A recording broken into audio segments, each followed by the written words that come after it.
фармони президенти ҷумҳурии Тоҷикистон дар бораи тадбирҳои вусъат додани ҳисоббаробаркунии ғайринақдӣ. мутобиқи моддаи 69 Конститутсияи ҷумҳурии Тоҷикистон фармон медиҳам. Аз 1 августи соли 2023 пардохти андозҳо боҷҳои давлатӣ барои додани иҷозат ва иҷозатномаҳо, пардохтҳои дигари ҳатмӣ ба буҷет, ҷаримаҳо, маблағи суғуртаи ҳатмии давлатӣ, хизматрасониҳои тиббӣ, хизматрасониҳои коммуналӣ, намудҳои дигари хизматрасониҳои давлатӣ, инчунин қабули маблағҳо аз ҷониби вазорату идораҳо ва ташкилотҳои давлатӣ, минбаъд хизматрасониҳои музнок тариқи ғайринақдӣ амалӣ карда шавад. аз ҷониби вазорату идораҳо, ташкилотҳои давлатӣ ва ташкилотҳои қарзии молиявии ҷумҳурӣ ба таври нақдӣ қабул намудани пардохти хизматрасониҳои музнок манъ карда шавад.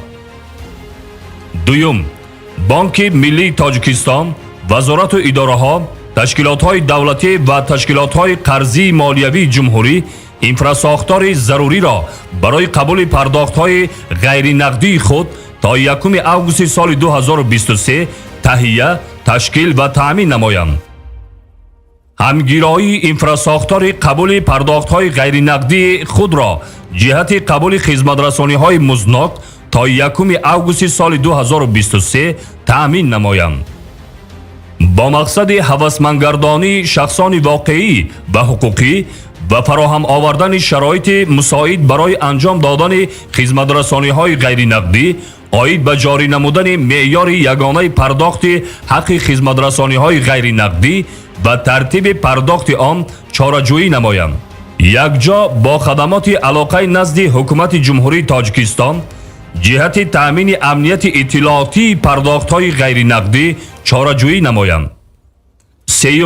хадамоти алоқаи назди ҳукумати ҷумҳурии Тоҷикистон, вазорату идораҳо ва ташкилотҳои давлатие ки хизматрасониҳои музнокро ба шахсони воқеӣ ва ҳуқуқӣ анҷом медиҳанд, бо тартиби муқарраршуда якҷо бо операторони шабакаи алоқаи барқӣ пайвастшавии бефосила ба шабакаи интернет ва суръати зарурии он, инчунин фаъолияти муназзам доимии воситаҳои электронии пардохтиро таъмин намоянд.